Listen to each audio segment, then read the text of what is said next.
shut up. Critics everywhere are head over heels for the #1 movie in America. Nice. Zombieland is one of the best comedies this year. It's all good.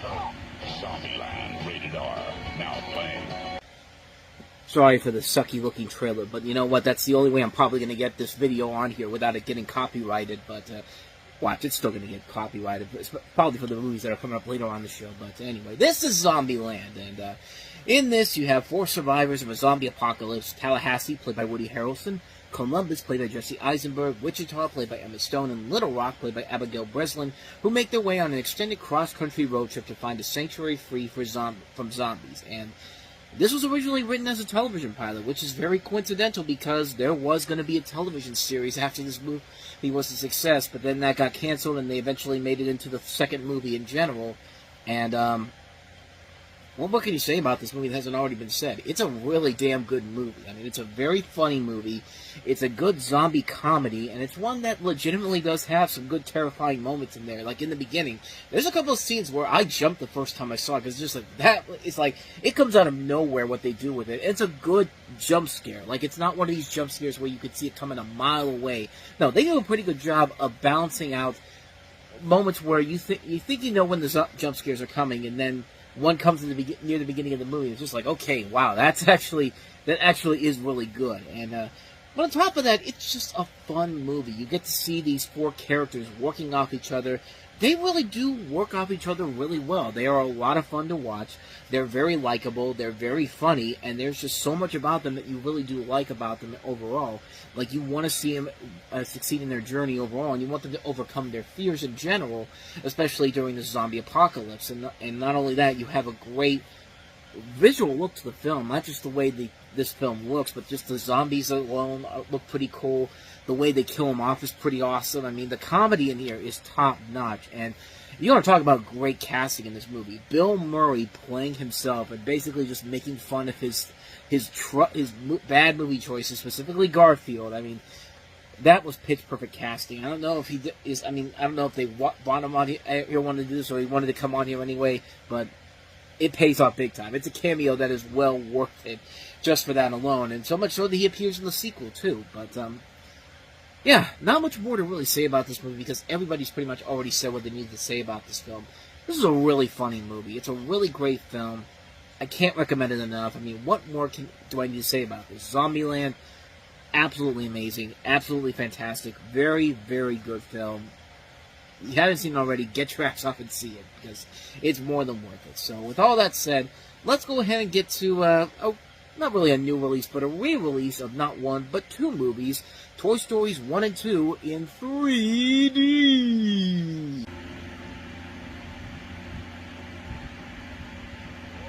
All right, let's go, everybody. Buzz? Buzz? Greta, Buzz, where the heck are you? Right here, Woody. You've got to see this. What are you doing? Glasses, they let you see into the 3rd dimension. What? Let me see that. Wow! Here, let me show you. This is like 3D. Howdy, boys. I'm in 3D. Whoa! Ready to go, Woody? Rex, you're not in 3D. Well, of course I'm in 3D. Oh, this is so embarrassing. Guys, look, I'm fixed. 3D. Gotcha! Ah!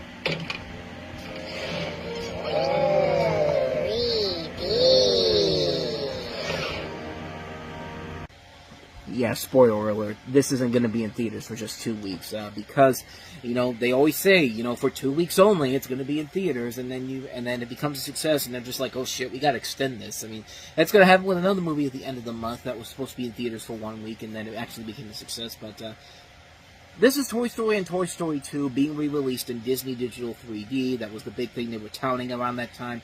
A lot of their blockbusters were becoming more 3D oriented, so you can go to a theater and watch it in 3D, and it actually looks like good 3D, not this post-production crap that you're going to see later on with stuff like Clash of the Titans and The Last Airbender. No, this isn't that type of 3D. This is a 3D where they actually went in, took the time to make sure the 3D doesn't look terrible, and it looks really good. And plus, the plus is you get to see 2 classic movies on the big screen once again for the price of one. That was the big thing about it. Like, you get to see not just Toy Story, but also Toy Story 2 in one package where you don't have to pay an extra cent for it.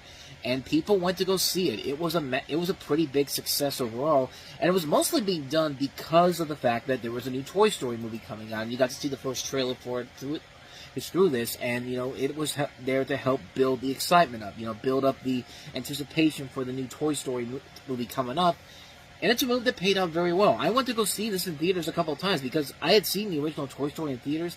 I never saw Toy Story 2 in theaters until I went to this re-release, and it was very interesting what they did. So when you go in there, they show off the previews, of course, and then there's a little bit of an intermission between the previews and the first Toy Story movie where they show off they do like a Q&A, if you will, like a little movie trivia thing, basically centering around Toy Story, and then it jumps into the first movie. I think there was a short that was before the films, in between the films as well. So you got to see, I think, 2 short films, if I remember correctly. But you know, they show the first movie, then they go into this little intermission, so you can go get your popcorn refilled, get your drinks refilled, that type of stuff, and then it jumps into Toy Story 2, and it worked very well. It was a big thing that paid off in the end, and it was just a really good, fun time to see this on the big screen again. I mean, it was just such a good time overall. I mean, I don't really need to say more about how much I enjoy these movies. I mean, Toy Story and Toy Story 2 are the best movies of the 90s, and 2 of the best movies of the 90s, and they're just great films overall. There really is nothing more I can add to this, except the fact that this was a re-release that really worked out and paid off big time for Disney, and it eventually led them to do the same thing to other Disney classics. So, I mean, not too long after this, The Lion King got a 3D release that really opened the door for them to start re-releasing these movies in 3D again. We got that, we got Beauty and the Beast, then The Little Mermaid got a 3D re-release, so did Monsters, Inc., so did Finding Nemo.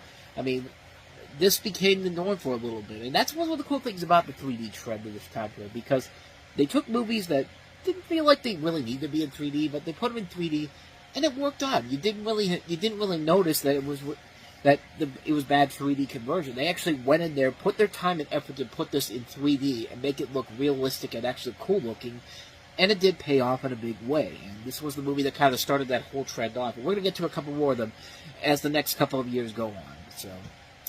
So with that said, let's go ahead and get back to some newer movies. Probably the weakest of the 5 films we have here, but it's still pretty good. Ricky Gervais starring in The Invention of Lying. Imagine a world where no one could lie. You're chubby and you have a snub nose. You're almost definitely getting fired. She's way out of your league. Your opinion. Except this guy. The world's gonna end unless we have sex right now. Do we have time to get to a motel? The Invention of Lying is brilliant, original, and laugh out loud funny. Jennifer Garner is charming, and Ricky Gervais is a comedy genius. Saved a baby from a burning building and a bear. There's a burning building and a bear. The Invention of Lying, rated PG-13, starts this fall. Like I said, it's the weakest of the 5 films we have here, but at the same time, there is still a lot to admire about the movie. I think it has a really good, fun premise overall, where you have Ricky Gervais as the first human with the ability to lie in a world where people can only tell the truth. And as you see in that trailer there, you see a number of different people, such as Jennifer Garner, Jonah Hill, Louis C.K., Jeffrey Tambor, Fenoma Flanagan, Rob Lowe, Philip Seymour Hoffman, and Tina Fey. And again, not a great movie overall. It has a good concept, but it's one of those movies where good concept, just not the best execution overall. I think the biggest problem with it is that, you know, the whole idea of the movie sounds like a really good idea. A world where everyone tells the truth, and then this one guy figures out, hey, he can just go ahead and lie and people will buy it. Good concept, but what's the payoff at the end? Like, what am I supposed to take away from it? That's where the movie starts to lose it, because their way of figuring out how to get out of that situation is by basically saying, let's just take the sitcom trope. Let's take the safe way out. And for me, that's where the film kind of loses it. It's a movie where so much potential could have been made there, especially considering that this is a Gervais film that he wrote and also co-directed along with Matthew Robinson, who also co-wrote the film. Matthew Robinson, of course. Is this the same guy that did... No, it is not. I thought this was the same guy that did Batteries Not Included. But no, this is the guy that did... not great movies, Monster Trucks, but he did rewrite the script for Edge of Tomorrow, so... Oh, no, wait, no. I'm reading it wrong. He was going to rewrite the script for the Edge of Tomorrow sequel, so... Yeah, I'm completely giving you bum information here, so just forget I said anything about him. It's also a movie he wrote and directed. Let's just go with that.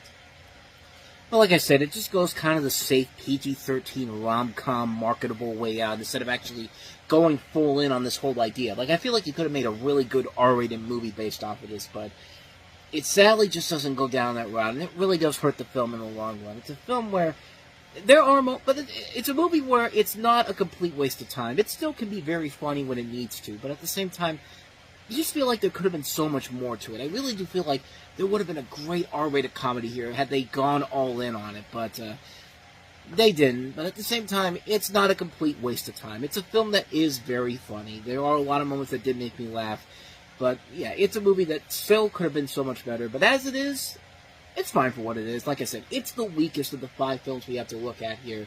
And on a weekend where we have so many good movies, to read it to say, this is good, but not great, that's a pretty damn good weekend overall. Case in point with a comedy that not only works, but man, around this time we were getting some good comedies and movies that nobody knew, nobody had even heard of, and nobody even gave a crap about. But this is why a show like this is more than worth it, because I get to talk about great films like our next film, Drew Barrymore's Whip It.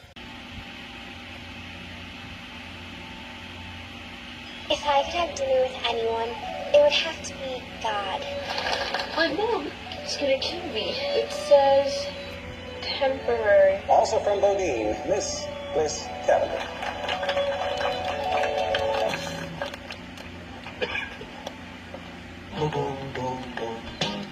I'm sorry that these pageants don't live up to your high moral standards, but there's a lot you can learn from them no matter what you go on to be in life. Out of all the places to go to in the world, who would come to Bodine? So, what are you like? Alternative now? Alternative to what?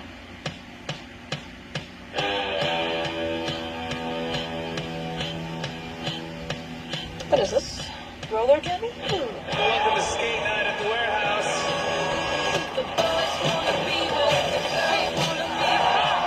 Clean up on aisle 5. I just want to tell y'all that you're my new heroes. Well, put some skates on. Be your own hero. The last time I wore skates, saved Barbie's on them. I want to be her. I guess I do. You could be our mascot. I'm going to change my work schedule because I want to take an SAT class on Tuesdays, Thursdays. I'm impressed. I like smart girls. That's why I married your mama. Well, that I knocked her up. Looking good, Barbie. I could make out with him, but that is it. Has anyone ever thrown up on the track before? Yeah. Get ready to meet your newest Girl Scout. Hey, Ruthless! This is your SAT class? I am in love with this. I did not take those are the chance for our kid to be happy.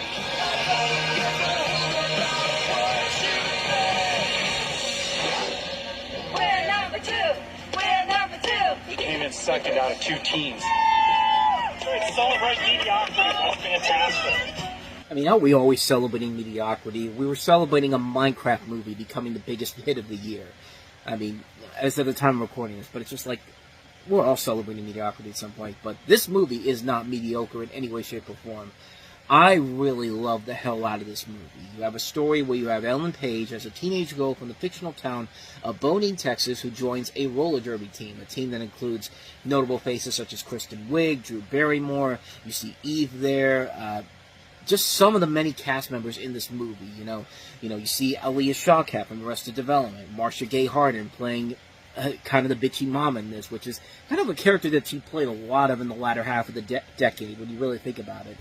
Like, she would always play, like, the bitchy, like, woman who, like, has to be the center of attention, or, you know, just the mother who is so upper class and doesn't like that her family is so lower class. Like, she plays that type of a character here. She can make it work, but, you know, you get that. Of course, you got Daniel Stern, who is very funny in here. Jimmy Fallon in one of his few very funny roles in a movie. As I mentioned before, Kristen Wiig, Zoe Bell, Eve, Drew Barrymore, Juliette Lewis playing the opposing roller derby girls, Ari Grainer. Terrific cast. Drew Barrymore really knocked it out of the park with this one here. I mean, the idea alone is really cool. I mean, roller derby girls are a lot cooler than I think most people would give a second chance to. But yeah, they are. There's something fun about watching roller derby girls is when you watch them in action. I mean, they're more entertaining to watch than I think most people would give them credit for. And this movie really works. This is a film that just plays it well. Drew Barrymore, like I said, knocks it out of the park as a director. It's a shame she hasn't directed anything else since then. This was a movie that was supposed to be, the movie that showed that, hey, she could be a great director, but unfortunately, nobody went to go see the movie. It came and went. It was trashed at the box office, even though it did make back its $15 million budget. And it got a lot of good reviews when it came out. It's just the fact that the film just didn't play with people, and it just kind of disappeared. Like, after this movie came out, nobody ever talked about it again, which is a shame because it is such a good movie. It is a very funny film. It's a very smart film. It's a very nice coming-of-age story about this girl who is trying to find her place in the world and wants to be her own person. And yeah, she finds it through roller derby, and it's pretty friggin' amazing what they're able to do with it. And it makes roller derby seem a lot cooler than most people would give it credit for. This writer, Shauna Cross, played derby. She was Maggie Mayhem for the Los Angeles Derby Dolls. This is based off of a story she wrote, and she went on to become. She hasn't really done anything of noteworthiness as a writer since then, and the films she's made since have not been that great. What to Expect When You're Expecting was not a great movie. If I Stay, and then Bad Santa 2, which were not very good movies. So this is the best thing she ever wrote, which is unfortunate, but the performances overall are great in here. Everybody plays their parts really well. Daniel Stern is great in the movie. Like, I like the fact that he can be funny but also sentimental and play. And like I said with Marcia Gay Harden, she's kind of on the side of the. She's kind of like a higher up compared to everybody else. You can see her as kind of a bitchy character, but she plays it very well, and she's a great actress. She's proven time and time again that she can be a great actress. I mean, I don't really need to say anything more about Ellen Page in this movie. I mean, she's really great in here, too. The one person that really comes out of this looking really good and actually having one of the stronger performances is Eve, of all people. And Eve is a great actor. Eve's a great singer. A great rapper. She's also a great actress. You've seen her in the Barbershop movies, but here she really gets a chance to really outdo herself, and she actually makes it work big time. Everybody in here plays their parts really well. The action scenes are not really action scenes, but the scenes of the roller derby are really cool. Like I said, the comedy is top notch. The lighter moments are very good too. It's a great movie. It's a great movie that unfortunately no one got to see, but man, you gotta find this movie. Seek this movie out. This is one you have to see. It's definitely one of the best movies of a year where we had a lot of really good underrated films that nobody went to go see. We talked about several of them. We just had one a couple weeks ago with Jennifer's Body. We talked about Sunshine Cleaning. We talked about Ghost of Girlfriends Past. I mean, these really good comedies that got either pushed off to the side or just completely forgotten as soon as they went to DVD. There's a lot of good stuff in this movie that deserves to be seen. This is one you got to check out. This is one of those films where I would say this is one of those movies that you have to seek out and find because it is definitely worth the search for it. Whip It, definitely check it out. You will not be disappointed by it. It was a runner-up as one of the year's best movies for me. It's a great film. I can't recommend this one enough. And speaking of underrated movies, you can kind of say that this last one's also a very underrated movie too. It's the latest film from the Coen brothers. This is A Serious Man.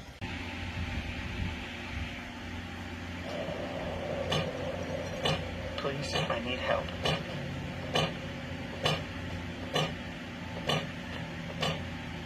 I've had marital problems. Honey, I think it's time that we start talking about a divorce. We're gonna be fine.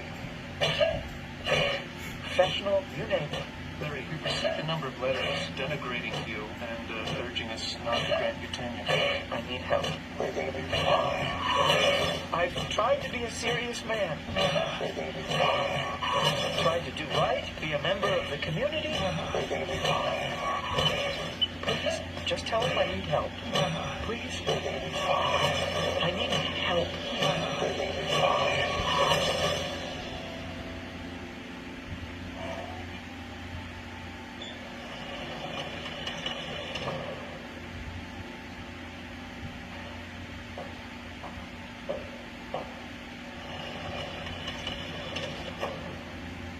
The rabbi. Spy is busy.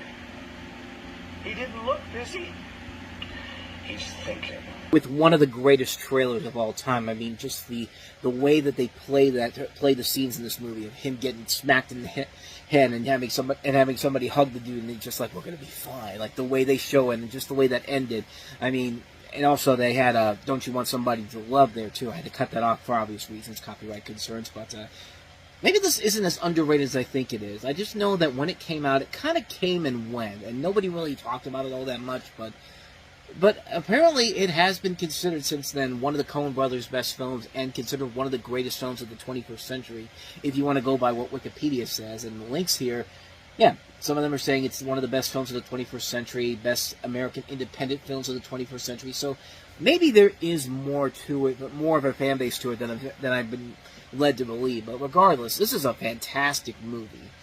Set in 1967, this film stars Michael Stuhlbarg, who's a Minnesotan Jewish man whose life crumbles both professionally and personally, leading him to questions about his faith. And as that trailer shows, his wife is about to divorce him, his job kind of sucks, he's getting treated poorly, he's got a fascination with his next-door neighbor, played by Amy Landecker, who is, I mean, let's just say you get to see a lot of her in this movie, and I'll just leave it at that, But yeah, this is a really solid film. This is up there with some of the Coen brothers' best movies. And it really is one of the Coen brothers' best movies. It's a terrific film.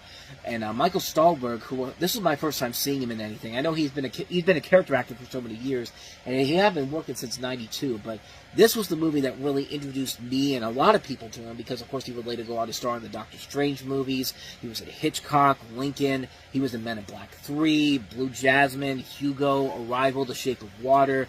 And of course he's been on television, Boardwalk Empire, Fargo. A great actor overall. And like, this is a movie that really shows that he had the potential to be a great leading actor. And like I said, it really is one where it doesn't feel like he got to do a whole lot in general, but he makes it work in here. The performances overall in this movie are great. Richard Kind is really good here, playing his brother. You have Adam Arkin in here. As I mentioned, Amy Landecker, Jessica McManus, Sari Lennox, Fivish Finkel from Boston Public and Picket Fences, Simon Helberg from The Big Bang Theory, Ray Burke, Pap Schmier from the Naked Gun movies, Michael Lerner, Steve Park. Just a terrific, terrific cast, and just a movie that is so well done. It blends the comedy and the dramatic moments really well, and it was a film that was really worthy of being one of the best pictures of the year, and it was one of the films that was nominated for Best Picture that year, as well as Best Original Screenplay, although no Oscars for Michael Stuhlbarg as an actor, which is a shame because he's really fantastic in the movie. And yeah, this is a great, great film. It's a film that is really well done. It's a film that is very funny. It can be very tragic, too. It fits the Coen brothers' formula to a T. It's everything you expect from a good Coen brothers movie. And it's here, and it works. Not much more for me to say about this, man. A Serious Man is a seriously good movie. It's one you should definitely check out. Another one of those movies that would have been a contender for the short list of the best movies of the year. It's that good. Are you telling me that after 7 years together, you still get aroused by the same woman? I do. How often are you doing? Well, it's different now because we got the kids. I pee. Hi, hon. How was your day? Usual? I want to speak to a manager. I'd like to complain about how hot the waitresses are here. Yours? Good. Trainer really blasted my glutes. You are not buying some 20-year-old broad a motorcycle. And this girl makes you feel young again. Bang, bang. She's a kid. Buy her a Hello Kitty book. Jason and I are seriously considering getting a divorce. And that is why we are going to go here. It's Disneyland for adults. You guys are going to have a blast. Actually, we have found a great group rate. This looks like a screensaver. They got fish that you can see through the floor. Welcome to Eden. Your itinerary. A couple of skill building at 6 a.m. I think there's a misunderstanding. If we signed up for the fun stuff, You either partake of the entire package or have none of it. so we got to give a little bit of our day up to talk about feelings. How bad can it be? My husband got caught in this shark situation. It's time to get the gun and shoot some fish. I had sharks penetrate my skin. That's it. Maybe they're marking me for later. I don't know. Remove your mask. You must stay our clothes on. I don't have any drawers. Undress! Is his junk up? Yep. Now it's a party. Oh, don't act like you still don't want to be there. You co-wrote the script with Jon Favreau. This is your problem that you created because you wrote the script for this, Vince. Yeah, there's a lot of problems with this movie. This is Couples Retreat, a movie where, as you see from the trailer, you have a story. You have all these 4 different couples. One played by Vince Vaughn and Malin Ackerman. The other played by Faison Love and Callie Hawk. The other played by Jon Favreau and Kristen Davis. And Jason Bateman and Kristen Bell are on the cusp of getting a divorce. So they decide to go to this retreat and invite all their friends, not letting them know that this is actually a retreat is a couples retreat where you go to these therapy sessions and you're supposed to do these things to improve your marriage or your relationship and all. And it's just one of those things where it's just like, these people have the most selfish, dickish friends possible, because you don't tell them that you're going to take them to this place to go have fun. No, you got to stay there and go on this retreat, this couples retreat thing, which it'd be fine if the movie they were giving us was actually really good, but it really is not. I mean, yeah, this thing was a massive hit, but then again, there was literally nothing else opening wide that weekend, and you got a film with Vince Vaughn in the forefront where he was still a reliable box office draw, so yeah, of course people are going to go see this movie. But the biggest problem with this movie is simply that, what I just told you before. This all is happening because one couple wants to get a divorce, and so the basic idea is, hey, if we got to suffer through this, we're going to bring all of our friends with us to suffer along with us. And you get the feeling that this was originally supposed to be an R-rated movie, but they cut it down to a PG-13 so they could get the families in here, because clearly we want to see bickering couples and, gross and jokes involving, Faison Love taking off his clothes and wearing no underwear whatsoever. Like, I mean, there could be potential there for a good movie, but it just doesn't show up here, man. And this is a movie where everybody in here, it's not the cast's fault. I mean, the cast is doing the best job that they can overall, and it's just that there's nothing funny there to work with. I mean, it's one of those movies where if Adam Sandler was at the forefront of this, you would have heard a million people criticizing and bitching and moaning about the fact that, oh, well, Adam Sandler only did this movie so they could take his buddies on a vacation, which, yeah, use the same complaints against Vince Vaughn in this case, because that's literally what this movie feels like. It's just like, hey, we're going to go on this vacation, but we need to write a film along here so we can consider that part of the reason why we should let the studio give us all this money. And again, it's not the actors' fault. The actors are trying their best to make something happen here, but they're just not being handed good material. I mean, Vince Vaughn, Jon Favreau, you can kind of let it slide because he's proven that he's a good writer overall, and he's written a lot of good stuff. But Vince Vaughn, you can be a good actor. We've seen you in good movies. You can be funny too, but I don't know what they were thinking when they wrote the script for this. It's just, nothing about the script makes any sense whatsoever. Like, some of these two people that you really do not get attached to, the chemistry just isn't there with most of them. The only two that you really feel chemistry for is Vince Vaughn and Malin Ackerman, and that's because they have kids. And yeah, you can make the argument that they have been. You can tell that they've been around long enough to know what to do, to know how to act like a couple in here. And you can make the argument that it works in that favor. But you don't buy Jon Favreau and Kristen Davis, nor do you really buy Jason Bateman or Kristen Bell. And Faison Love, which is good to see that he's getting a bigger role in a movie like this, but at the same time, it's just kind of like, I wish you'd give him something better to do than just having a 20-year-old girlfriend played by Callie Hawk. And when you see that, because the whole thing with him is that, he just got through. He's going through a separation right now with a wife that he used to have, and they haven't been officially divorced yet. So he's already dating somebody, more than likely meaning that he probably cheated on her, which I think the movie does later say that he did. But they meet up with her. Her is the ex played by Tasha Smith, and him meet up again is towards the end of the movie.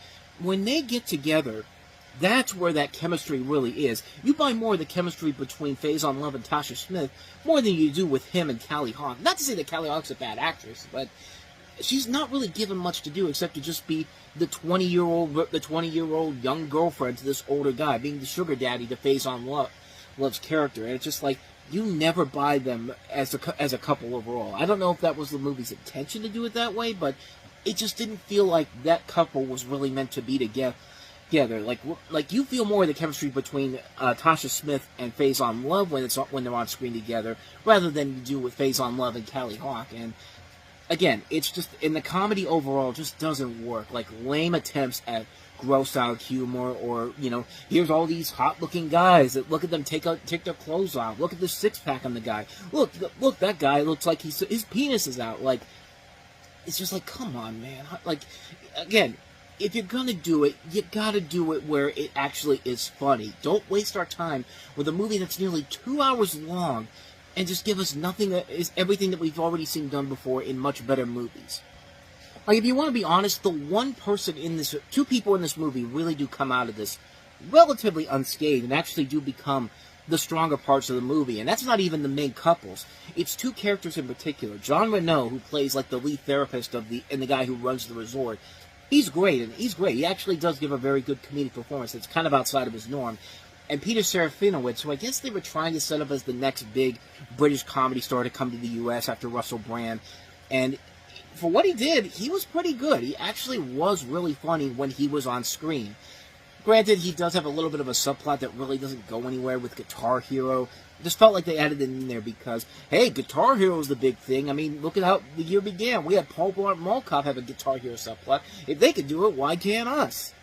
Yeah, do something funny with it. But what I think is the most hilarious thing about this movie is that this movie has no memorability to it, except for the fact that when posters for this came out, for this movie, you look at the poster here. You see all the couples there, and you notice the black couple, Faison Love and Callie Hawk, are in the background, or in the far back.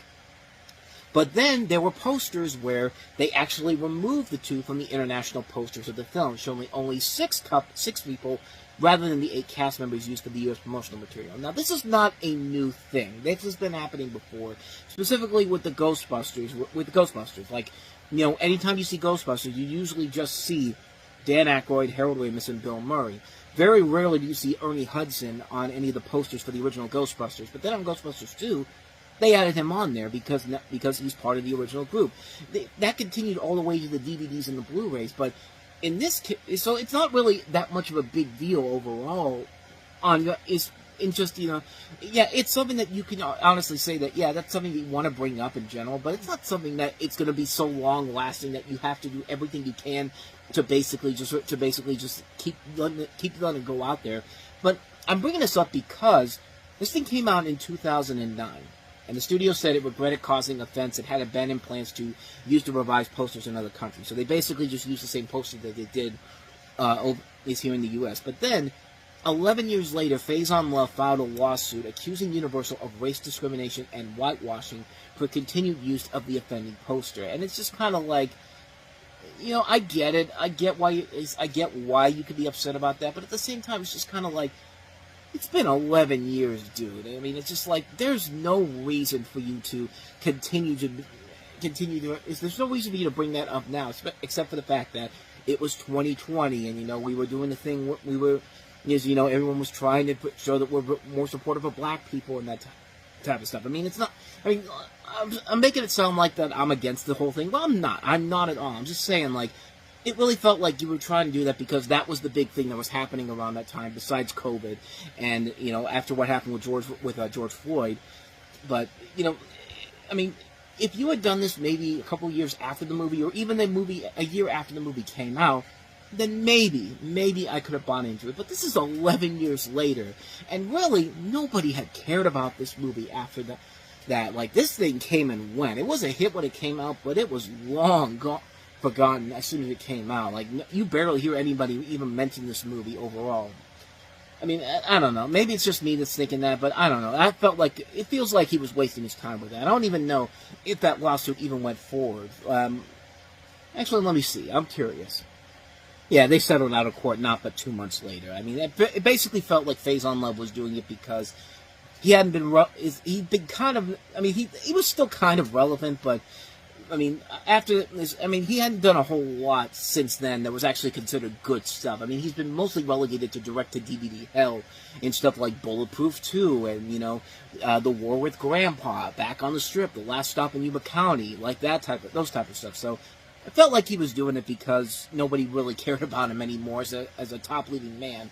but not even a top leading man, but a top comedic actor. But I mean, it's not, again, it's not his fault. It's not his fault. He's not one of the reasons why the movie is not that good.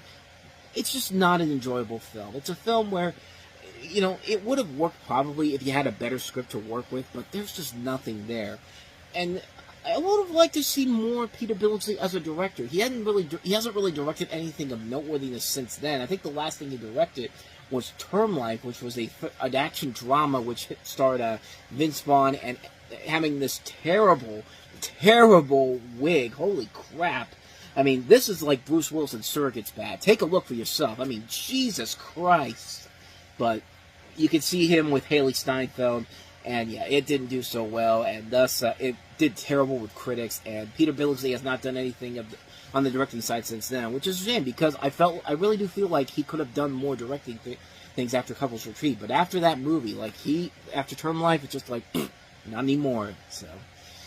But hey, it doesn't matter. He's still getting those residuals from A Christmas Story every year. I mean, TBS plays it, 45 times a day, 45 times during the holiday season.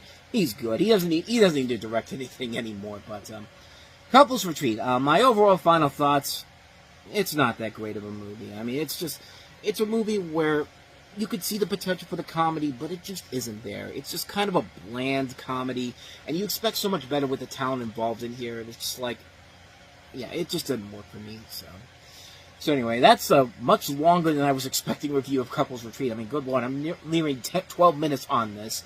So hopefully I won't spend the next 12 minutes talking about our next movie, which is the Chris Rock documentary, Good Hair. Award-winning new comedy that Vanity Fair calls hilarious. Has anybody ever tried to steal your hair? No. If you see some black women, just run the other way. What I really wanted to know, if I could make any money selling black hair. Black hair! Would you like to buy some black hair? They don't want to know that you don't ever cut like this. You make sure the hair straight, look more natural. So my nappy hair is not worth anything. Good hair. Because when I think of somebody who should be asking black women about their hair, I go to the person who is notoriously known now for the lousy G.I. Jane joke at the Oscars that got him slapped by Will Smith. I mean, hey, keep his wife's name out of your effing mouth, Chris. But I still have my thoughts on that one. But that's not what we're here to talk about. We're here to talk about Good Hair, which, yeah, talk about a weird movie for Chris Rock to be involved in. Because, like I said, if there's one person that I want to hear talk to African American women about how they use their hair, it's Chris Rock. Am I right? Maybe, I don't know. But the film centers on the issue of how African-American women have perceived their hair and historically styled it. The film explores the modern-day styling industry for black women, images of what is considered acceptable and desirable for African-American women's hair in the United States, and their relation to African-American culture. And you also have appearances and interviews with people like Ice-T, Nia Long, Paul Mooney, T-Pain, Raven-Symoné, Maya Angelou, Tracy Thoms, Lauren London, Megan Good, Salt and Pepper, Kerry Washington, Eve, the Reverend Al Sharpton. So they have there is a lot of people in this movie, and there is kind of something there to it that I really was not expecting from it. I mean, I really went into this kind of blind. I didn't think I was going to get anything out of it per se, but it is a lot better than I think most people would give it credit for. I mean, it's a movie where, I mean, even if you're not into this topic overall, you still get a good sense of what Chris Rock was trying to do, and like, you know, it's kind of interesting to see him do something a little bit unique and different outside of his norm overall, and he does make it work. He can be a really good interviewer, and it really does work in here as a whole. I thought it was very well done. I thought they did a pretty good job of handling this topic at hand, and yeah, it's a very intriguing film. It's a film that I was not expecting a whole lot from. It just kind of was something where it's just like, yeah, you look at it just like, why would I want to hear Chris Rock talk about women's hair, black women's hair nonetheless, but they somehow make it work. It's a very captivating film that does overall really work overall as a film that really just kind of leaves you by surprise and how good it actually is. I mean, yeah, it's actually a much better film than I think people give it credit for. I mean, it's a film that kind of came and went, didn't really leave much of a lasting impact as a whole, but, you know, it was something that, honestly, I checked it out after I saw that the Hair Love short that was in front of Angry Birds 2. What was that what it's called? It was the one that won the Oscar that year for Best Animated Short. I think it was called Hair Love. Yeah, it was called Hair Love. It was the thing done by Matthew Cherry and Bruce Smith, and that won the Oscar for Best Animated Short that year. And it was a really good short. I really like that. I really like that short a lot, and it did make me want to go see that movie Good Hair afterwards to see. I don't know. My interest was kind of peaked on that, and that's what this movie kind of does to you. That's what the show kind of did for me, and it's just like, yeah, this actually is very much worth it. I mean, this is a really good documentary for somebody that is not really interested in this type of stuff, but you watch something like Hair Love, and you get kind of invested into it. There is something there that I really wasn't expecting to get from that. So yeah, it's definitely worth checking out. That's Good Hair. So let's go ahead and get to the next movie we have here. Carey Mulligan leading an all-star cast in Education. I've been scared. I didn't want you to be scared. I suppose you think I'm a ruined woman. You're not a woman. Action's character. If we never did anything, we wouldn't be anybody. You sound very old and wise. I feel old, but not very wise. So in the early 1960s, you have a 16-year-old played by Carey Mulligan who lives with her parents in the London suburb of Twickenham.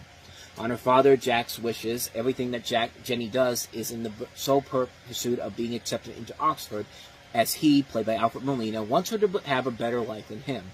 Jenny is bright, pretty, hard-working, and also naturally gifted. The only problem her father may perceive in her life is her issue with learning Latin, and her dating a boy named Graham, played by Matthew Beard, who is nice but socially awkward. Jenny's life changes after she meets David Goldman, played by Peter Sarsgaard, a man over twice her age. David goes out of his way to show Jenny and her family that his interest in her is not improper and that he wants solely to expose her to cultural activities which she enjoys. Jenny quickly gets accustomed to the life to which David and his constant companions, Danny, played by Dominic Cooper, and Helen, played by Rosamund Pike, have shown her, and Jenny and David's relationship does move on to become a romantic one. However, Jenny slowly learns more about David by association, Danny and Helen, and specifically how they make their money. Jenny has to decide if she wants to what she learns about them and leading such a life is worth foregoing her plans of higher education at Oxford. So yeah, I've never really seen this movie before. All I know is that this was the film that got several Oscar nominations, including Carey Mulligan for Best Actress. Nick Hornsby got an Oscar for Best Adapted Screenplay. He did Fever Pitch, and this also got a Best Picture nomination. But it has a solid cast, you know, Sarsgaard, Alfred Molina, Pike, Dominic Cooper, Emma Thompson, Olivia Williams, and Carey Mulligan, who probably gives a really good breakthrough performance that really made people aware of her existence and how she actually is a really good actress overall. But like I said, I haven't seen the movie, so I can't really say if it's any good or not, but it probably is. So anyway, let's get to the last movie we have here. Easily the best movie of the entire week. This movie, An Education, introduced the world to Carey Mulligan. This movie introduced the world to Tom Hardy. Ladies and gentlemen, Bronson.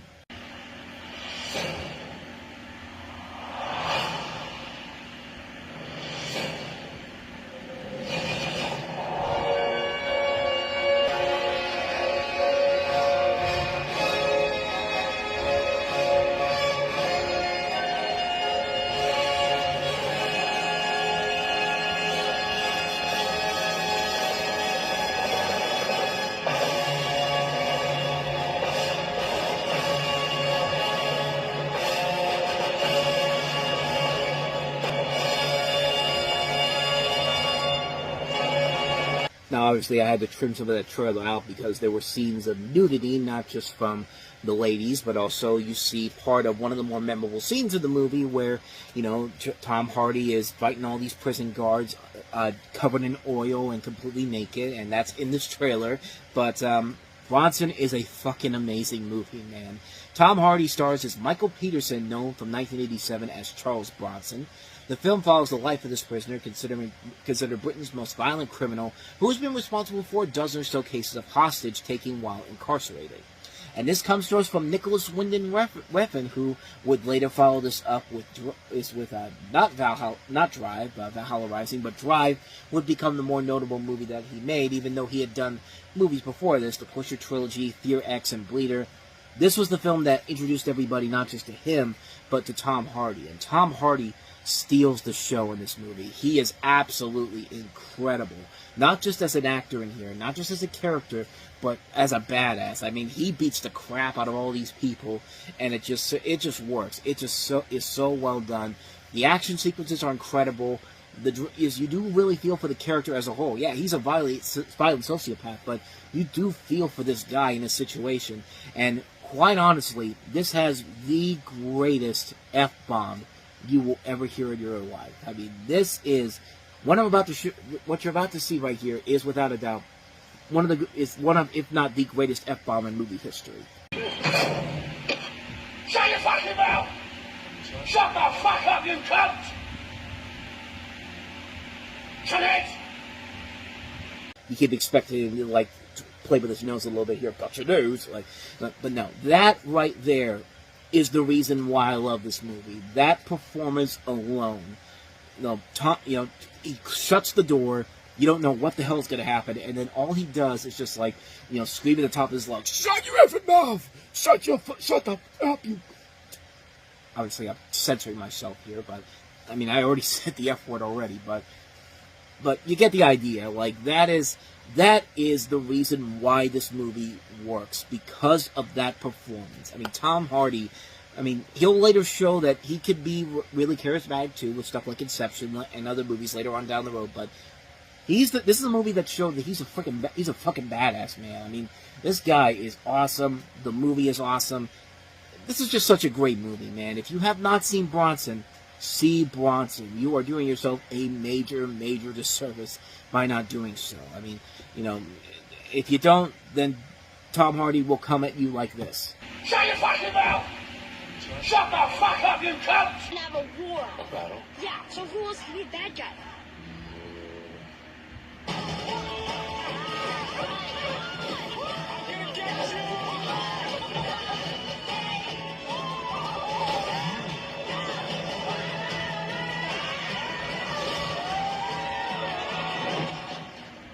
Get the joke. Okay.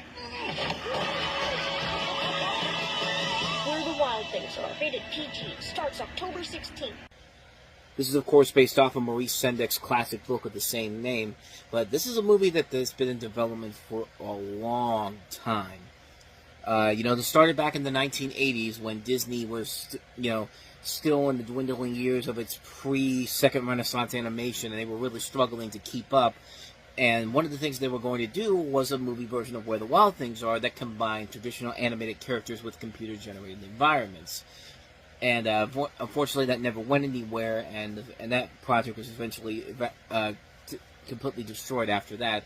But then, nearly 20 years later, Universal Studios picked up the rights to make a movie. Their plan was to make a computer-animated adaptation with Disney animator Eric Goldberg at the helm, and there was even supposedly a teaser trailer that was put out in front of The Grinch in November of 2000, but it's never been put online. It's considered to be lost media, but everyone says that there was a teaser attached to it saying that it was coming within the next year, but it never came to be, and then the project kind of fell apart after that. And then in 2003, the live-action version came around, and then, Eric Goldberg was replaced by Spike Jonze, who was coming off of stuff like being John Malkovich, adaptation, and, he was seen as kind of the next logical person to take over this project, and, what we get is the film that we're about to talk about here. After nearly 30 years, Where the Wild Things Are, in the movie based off the book by Maurice Sendak, a young boy named Max, played by newcomer Max Records, runs away from home after biting his mother, played by Catherine Keener, during a dinner with her boyfriend, played by Mark Ruffalo. He should have turned into the Hulk and beat the shit out of that kid after that, but he arrives on an island of creatures led by Carol, voiced by James Gandolfini. Max claims to be a king from another time and becomes the king of the creatures. The other creatures are Judith, played by Catherine O'Hara, Ira, played by Forrest Whitaker, K.W., played by Lauren Ambrose, Douglas, played by Chris Cooper, Alexander, played by Paul Dano, and the Bull, played by Michael Berry Jr. And yeah, this is one of those movies that was not the big hit the studio was hoping for. I mean, granted, it did make back its $100 million budget, just barely, by like about $100,000. I mean, it really was that close, but kind of like with Watchmen, they were expecting a whole lot more from it in terms of the box office, and it was seen as a major disappointment overall.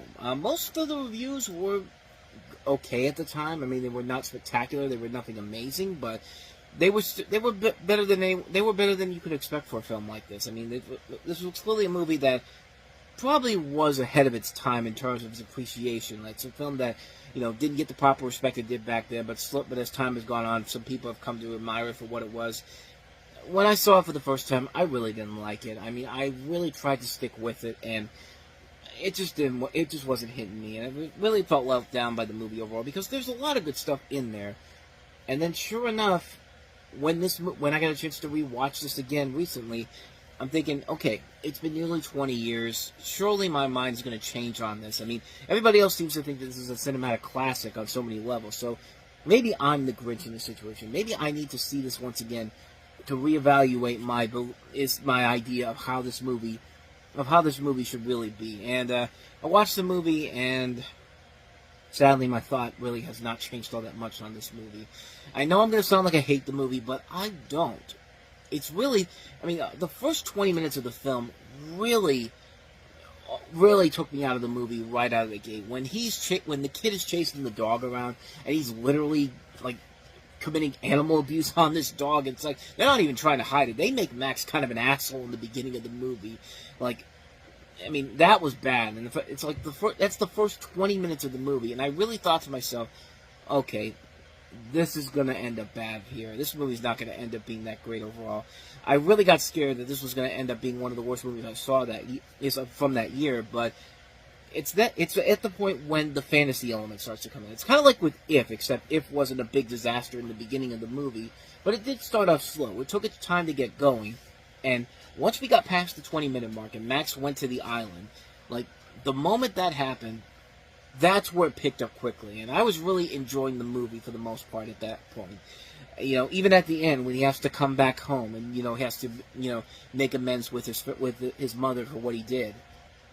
My main problem with the movie, honestly, was the film did not do a very good job of making Max likable for the most part. Mostly in the first 20 minutes. I mean, yeah, it's supposed to set up the moments where he's going to run away and why he's doing it, but during that time, you can't stand this kid.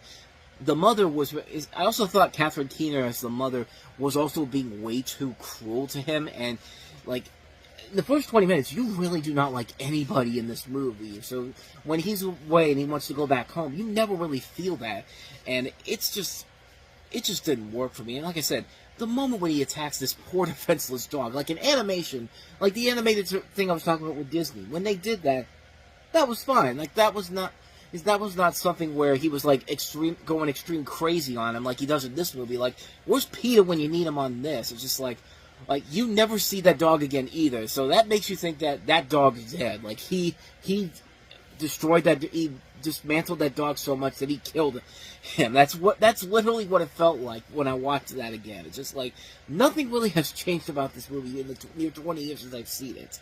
But, like I said, when Max gets to the island and he meets the characters, that's when the mood starts to change a little bit with me. Like, I went from hating the movie to really enjoying it. I actually did get very attached to the creature characters. I thought the best one of the bunch was KW, played by Lauren Ambrose, who doesn't really get a whole lot of film work overall, but her character was somebody who was the sanest of all the creatures there, and the one who really connected with the kids that were in the audience that I saw the film with when I saw it back then. And yeah, she was a great character in there, and, you know, I mean, a lot of the other people in here are really good. James Gandolfini was great as Carol. The lake was, you know, when he died, it's just like, you look back at his film works, and it's just like, yeah, it's Tony Soprano, but it's not Tony Soprano. Like, it's James Gandolfini showing he has range as an actor, and he really nailed it in these films that he made after The Sopranos. This, you know, Enough Said, The Drop, all these really good movies that really, like, I really do appreciate more of his acting abilities more after watching the stuff he did after The Sopranos. Of course, you got Catherine O'Hara, who can usually never do any wrong. Forrest Whitaker sounding like he smoked pot before he recorded his voiceovers, but he was pretty good too. Chris Cooper's usually very good. Paul Dano's really good.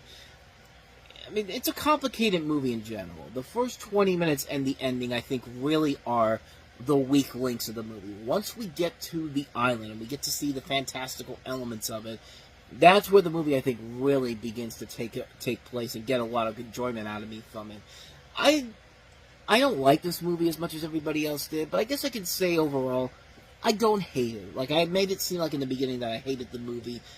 I don't. It's the first 20 minutes and the final ending of the movie that really hurt the film in general and really keep me from saying it's one of the best family films ever. I would say that it's a mixed opinion, but more leaning towards a positive review. Like, I would say it's worth it on that level. I mean, it's worth it on that front. You just got to get through the first 20 minutes and then the final ending, and, you know, the creature stuff is what makes it work overall. Like I said, not a great movie, but definitely not as bad as I think I made it out to be. But it's not as great as everybody makes it out to be either. It's just a movie where I saw it, I liked it, don't really have any real intentions on ever going back to seeing it, honestly.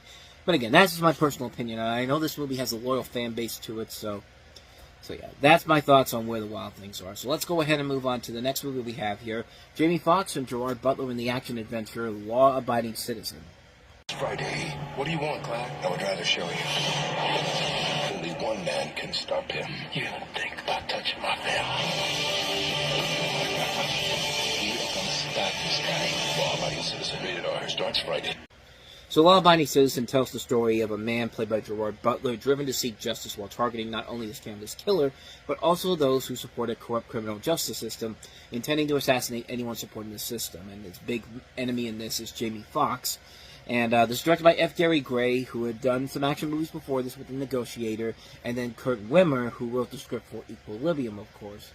And, yeah, this isn't really that good in general. It's kind of just a bland action movie. It's a bland movie where it's a bland Death Wish ripoff. I mean, it's literally almost the same plot as Death Wish, except, you know, the vigilante is going after the corrupt government, the criminal justice system in here, and it gets kind of boring really fast. It's a movie where it just doesn't have that spark there to give it its own unique edge to it. Jamie Foxx and Gerard Butler are trying their best to hold it together, and F. Gary Gray has proven to be a good director outside of his normal comedic genre, but at the same time, though, you do expect a lot more, and I think a lot of it plays into the lackluster script that's involved in here. It really is not a good script overall, and it just feels like you never feel like you get the satisfaction you want from a film like this. I mean, granted, it's better than Gamer, but at the same time, it's not a movie where I'd say it's worth checking out. Maybe for a one-time watch, it's passable, but other than that, though, I have no intentions of ever watching this ever again, so with that said, let's move on to the next movie we have here, and that is the remake of The Stepfather. Father and son. Stepfather. I'm just freaked out that your mom's marrying a stranger. This woman on TV drove 3 kids off a bridge. Maybe they disappointed her. Discipline. That's lacking in this family. Have a great day. I'm getting the feeling that somehow we're not on the same page. Things are going to change around here. The Stepfather, rated PG-13. Yeah, because when I think of somebody who plays an evil stepfather, my first thought is the other guy that wasn't Dr. Doom from Nip Tuck. I mean, Dylan Walsh, good actor overall, but he is not a threatening persona. Like, Terry O'Quinn in the original was threatening in a way that worked towards his character in general. I'll talk more about the original in just a moment, but this is, of course, a remake of the 1987 movie where you have Penn Badgley playing Michael Harding, who returns home from military school to find out that his mother, Susan, played by Celia Ward, happily in love and living with her new boyfriend, David, played by Dylan Walsh. As the two men get to know each other, Michael becomes more and more suspicious of the man who is always there with a helpful hand. Is he really the man of her dreams, or could David be hiding a dark side? See, they're not even married when he meets them, so it's not even really the stepfather. It's just the boyfriend that's replacing your dad. It's just that type of a movie. But the original The Stepfather was a good horror movie, and it wasn't just a straightforward horror movie. It worked because Terry O'Quinn could legitimately be threatening, even when he didn't know what the situation was. There's literally a part of the movie where he's with his new family, and he gets so confused on what he's doing. It's just like, wait, where am I? Like, like he's trying to figure out, like, what family he's in. Like, stuff like that. It's funny, but it's also really creepy because the fact that he's done this so many times now, he can't figure out what point in time he's at. It's just kind of like, it's just like, holy crap, man. Like, that's why that movie works so well. This is from the same director of the Prom Night remake. I think you could take a guess on what that means for this movie. Nothing. it means absolutely nothing. This movie is complete garbage. And, yeah, it's your typical, let's make a PG-13 horror remake so we can have the teenagers bring their dates out on a Friday night and then see the movie and then never watch it again afterwards. Because that's another one of these movies where it came, it went, nobody remembers this movie. And for good reason, because it is not enjoyable whatsoever. It is a lackluster thriller. You've seen done that before so many times. The scares aren't there. The performances are not great. It just isn't worth it. It's not worth it at all. So yeah, we've had kind of a mixed bag of movies to start it off here, but let's get to some good stuff for once. The best movie of this weekend, hands down, and it's Michael Jai White in Black Dynamite. How did you know? Donuts don't wear alligator shoes, but it aims to please. That was the best time I ever had. Me too. You're gonna wake up the rest of the bitch. If you don't think he's the baddest brother on the block, go ask your mother. My mama said my daddy's name is Black Dynamite. So did my mama. A lot of cats have that name. The breakthrough comedy at the Sundance Film Festival, Black Dynamite. Can you dig it? Rated R. Starts Friday, select scene. I guess I should have just said Michael J. White is Black Dynamite, because that's literally the character he plays in this movie. But the plot centers around former CIA agent Black Dynamite, who must avenge his brother's death while cleaning the streets of a new drug that is ravaging the community. And as I said, this is a parody of 1970s action and blaxploitation movies. But this right here, ladies and gentlemen, is how you do a spoof movie. Not this Jason Freeberg, Aaron Seltzer bullshit.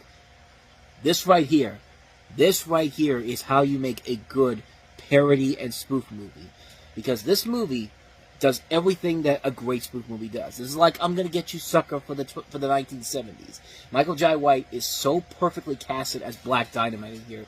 He steals the show, and he's finally given a great leading role that works to his favor, and not like Spawn, which Spawn wasn't really his fault in general. It was just a bad movie altogether.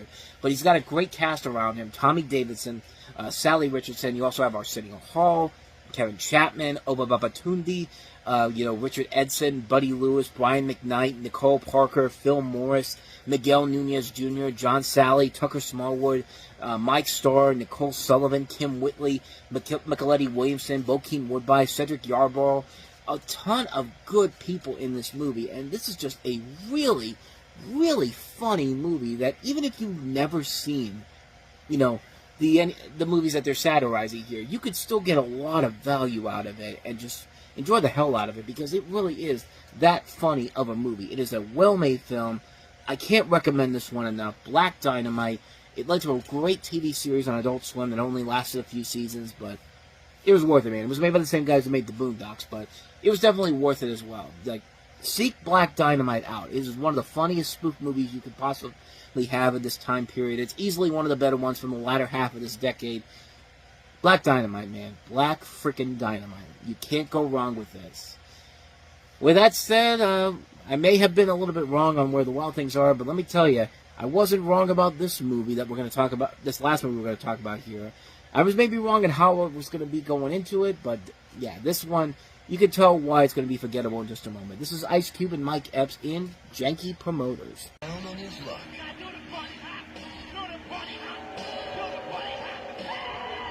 And trying to start over. I'm getting married. How do I look? Look good. You didn't even look at me.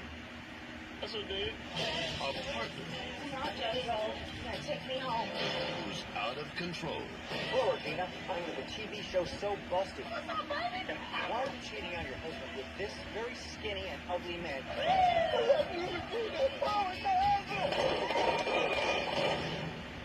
And the debt 20 G's. has got that in over their heads. Do you have this man's money? No. Oh, Lord, no. That's his end and you. Now they only have one shot We do that big show over at the Mercy Theater tonight. to turn it around. Got the hottest rapper, young dude, sitting out here on curbside. You don't see my limo? Come on, put your foot in there. Get in the van. But they'll have to talk a good game. We supposed to get a 5-star hotel. Got you that discount rate I was talking about. Yeah, because Martin Luther King probably got shot here. You know what? A King Luther got shot up in a 313 one night. Make all the right moves. Hold on. I need that bitch.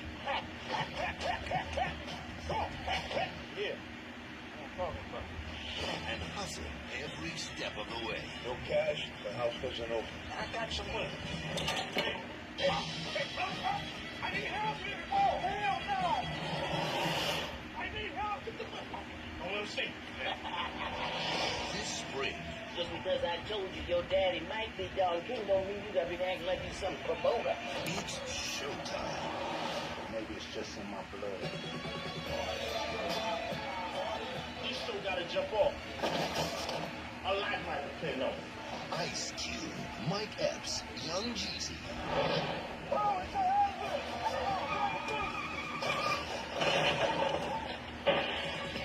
Janky Promoters. I'm out the game, Jerry Ross. Don't try to talk me out of it. I'm out the game. You're the best, man. It's in your blood. I'm back. A movie that will make you say, Now who you bullshit? honestly, I'd rather trust them to run a show like this and not the characters in this movie. That's how bad this movie is. I'd rather go to the Miami Connection guys than to have Ice Cube and Mike Epps show me how to promote a concert like this. This is a movie called Janky Promoters, which is a film you probably have never even heard of.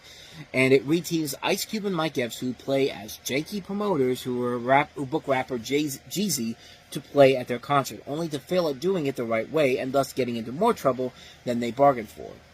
And there's an interesting story behind this movie. The most interesting thing about this movie was that this was supposed to be a film that was supposed to be released in theaters.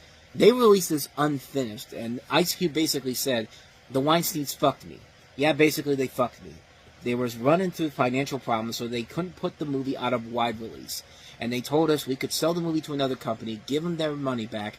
I had money tied into that movie, and then release it wide. While we were making the deal over here, they put it out on DVD over there, and I found out because somebody told me, I just got the DVD for Janky Promoters. I went through the roof. It was the shadiest shit that ever happened to me in the movie business. So it's real ironic, and the movie was unfinished. We still had a few days of reshoots we had to do to shore up the end. It had a lot of loose ends, the music wasn't right, and they just basically snuck over here, finished it, edited it, and put it out. It was like crackhead shit. Stealing the microwave out of your grandmama's house and selling it on the streets. So, I learned a lesson. But that's what happens with that movie. That movie would have made money. People would have went to go see it, they just tanked it. It could have been, I think, at least 25% better, and you wanted to finish the movie. You don't want to see people to see a rough draft. You know what I'm saying? So it was kind of whack.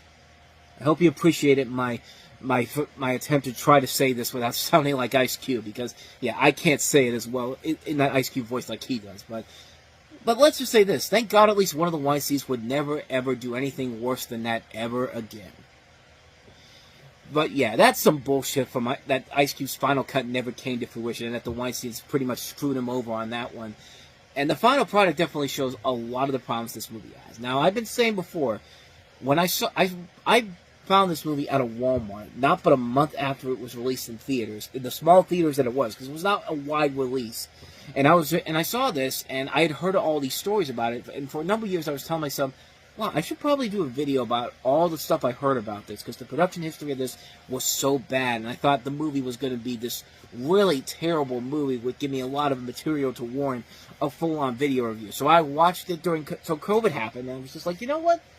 Now's the time to finally do it. I don't have anything else to do. I'm stuck in my house for the foreseeable future, so let me go ahead and pop the movie in, get ready to watch a movie where, I'm going to have a whole lot of material to work with for a review.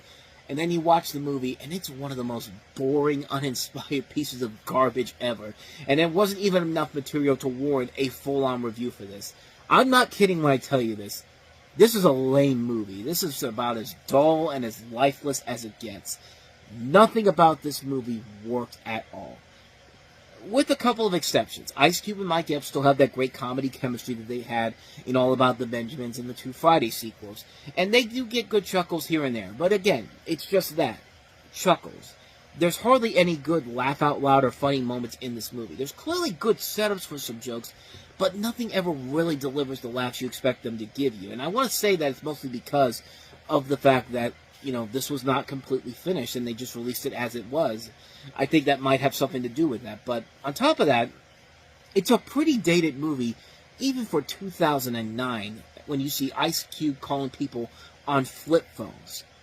By 2009, people didn't have flip phones anymore. I mean, this wasn't like it was 3 or 4 years prior when everybody had flip phones as their cell phones. No, 2009, people had regular phones, like the one I'm recording right now on here, except now we have more ability to do other things with it. but you get the idea. This movie is very dated right before it even gets going. The story itself is about as generic and as formulaic as you expect, and that shoddy editing is all over this movie. This movie did not have any favors done by it, and it felt like an unfinished film done by the Completion Bond Company, that company that, took a lot of Miramax movies they bought from other countries and re-edited it down and just made it as bad as it could be. This is a company that ruined The Thief and the Cobbler. That's what it feels like when you watch this movie. And it's not like the cast isn't doing a bad job in here. The problem is, they're really not given a whole lot to do. Ice Cube and Mike Epps, like I said, can still get some of the few funny moments in here, but then you have people like Lamar Tate, who actually has a lot more funnier lines in here, playing young Percy. You have young Jeezy in here, who's got some decent moments in here. You got an early Tiffany Haddish appearance before she became more prominent. You got Paige Kennedy. You got Aloma Wright, Tamala Jones, Juanita Jennings, Gabrielle Dennis. I mean, there is a lot of good people involved in here. But as far as the rest of the movie goes, there wasn't enough material in Jakey Promoters to put together an actual film review. But this is probably the best possible review you're going to get from me, but there's more than enough in here to tell you that this is just your basic direct-to-DVD movie mess. It's a film that I really believe could have been better had there been more effort being put into it. The Weinstein Company clearly fucked over Ice Cube by releasing the film without telling him, and I feel like if he had gotten the chance to finish the movie, do those reshoots he was talking about, this movie probably could have been a whole lot better. I mean, there could have been a good movie in here. I think there is potential there for a good movie. But the end result is just a dull, mediocre comedy that could have easily been a whole lot better than it ended up becoming. Now it's a movie where it's just it's the perfect definition of a direct-to-DVD movie that you find in a Walmart when you're looking around. There's zero effort being put into it. It's just there to be filler for the section, and people are convinced that it's just because it's a newer movie, that means that it's got to be something of value, and it just isn't. It just really is not. So there you go. That's Jakey Promoters, and hey, after all these years, I finally got to do a video review of it. Now, granted, it wasn't what I think a lot of people were expecting, but hey, you take what you can get with it. The Jigsaw Killer may be dead, but the murders continue. This disease, you've probably been wondering when we would see each other again. It's spreading. I am still among you. Saw 6 in theaters Friday. This was also back in the time when you had motion posters becoming the trend. Like, you used to go to a movie theater, you'd have a screen where, it looked like it's just a normal poster thing where they put the posters up, and then you would see a motion poster like that, and that was one of the motion posters that they had for Saw 6. They had one for Terminator Genesis as well, and a couple of other ones too, but I missed that trend. That used to be really fun overall, and so because Paranormal Activities was around, Saw 6 fortunately became the lowest grossing film in the Saw franchise at the time. And nevertheless, it was still considered a financial success because it was a low-budget film, but it definitely showed that Saw was really beginning to lose a lot of its muster overall, and thus Paranormal Activity took over, and now we have the Saw franchise on its last couple of lives it has left. But similar to the last film, Saw 6 maintains the focus of the posthumous effects of the Jigsaw Killer, Tobin Bell, and the progression of his successor, played by Costas Mandylor. The plot follows insurance executive William Easton, played by Peter Outerbridge, who must complete a series of deadly games set up by Hoffman in order to rescue his employees and family. Meanwhile, the FBI come to suspect that Agent Peter Strom, who was framed for Hoffman as being Jigsaw's successor, was not actually Jigsaw's accomplice and reopens the investigation, drawing Hoffman into motion to protect his secret identity. Shawnee Smith is also in here too, and you can basically pretty much tell where that direction is going to go there. But also, Betsy Russell is here from Private School, and Mark Rolston, and that's pretty much the main cast in general here. And like I said, it's definitely a movie that is pretty much a typical Saw movie. However, this one, I think, is actually one of the better installments of the series. And I think it's mostly because the trap designs in this one were actually pretty cool overall. And, it did do things that were completely different from the other Saw movies. And if you watch it nowadays, it is kind of a film that's ahead of its time. I mean, most contemporary reviews, when you look at this, they cite elements of social commentary highlighting the topicality of Jigsaw victims, Eddie and Simone, who are played by Marty Mordour and Tendera Howard, who are two predatory mortgage brokers in light of at the time, the subprime mortgage crisis, which was ongoing at the time's release. And also they said that Jigsaw's testing of William the Peter Outerbridge character and his associates as a consequence for their unethical behavior as health insurance providers. They bring that up now. Most Americans would prefer to put... I lost my train of thought there for a second. But as according to the Philadelphia Inquirer's James Franklin, he says, Saw 6 aims to give viewers the vicarious pleasure of seeing the American health insurance industry personified here as a bunch of backstabbing jerks get what's coming to them. Most Americans, however, would probably prefer to pay lower premiums than witness their H&O manager being dissolved from the inside out by hydrofluoric acid. So yeah, I mean, most people looked at this and saw this as, seeing people that they did not, seeing the backstabbing of the American health industry people getting what's coming to them. And on that front, you got to give it credit for that. Like, it was a movie that was pretty much ahead of its time and really has not aged in the near 20 years since this movie came out. I mean, this is still something very much a topic at hand. And this film, I think, did a pretty good job of handling that in this situation here. I think it is it's definitely one of the stronger movies in the series in general. It doesn't do the same things we've seen done before with the other Saw films, with the exception of the traps. And the traps here are really cool to watch. And, like with Saw 2, one of the other, is probably my favorite film of that series in general. That and Saw X. I mean, they do something different, but they don't steer away from the traditions of the other movies. Kind of like what we just had with Final Destination Bloodlines. It's not the same movie over and over again. They're adding a new element to it, but you are still getting a lot of the stuff that makes these movies so special. And in Saw 6, that's definitely what they're doing here. I think it is a really good film, a well-made film. It's definitely one of the stronger entries in the series, and yet it was the one that nobody went to go see because it was not a big hit. It was losing out to Paranormal Activity, but it still made money, which means that we were going to get another Saw movie the following year. Saw 3D, the final chapter, or at least it was supposed to be called the final chapter, but of course that turns out not to be true. But we'll eventually get to that one next Halloween. So that is Saw 6. So let's go ahead and move on to the next movie we have here. Another great movie that got kind of overlooked when it came out. From the same animation studio that gave us the 2007 TMNT movie, Astro Boy.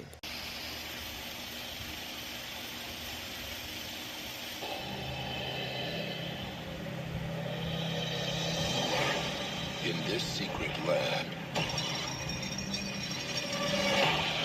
the world's top scientist is building his most incredible creation.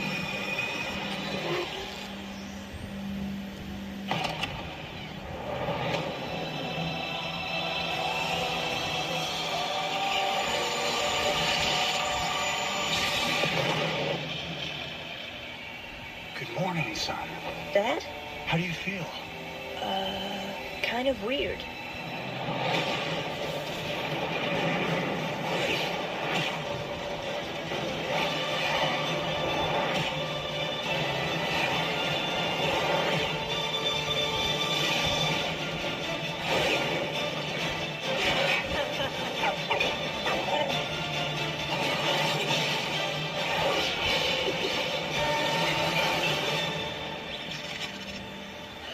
Cool.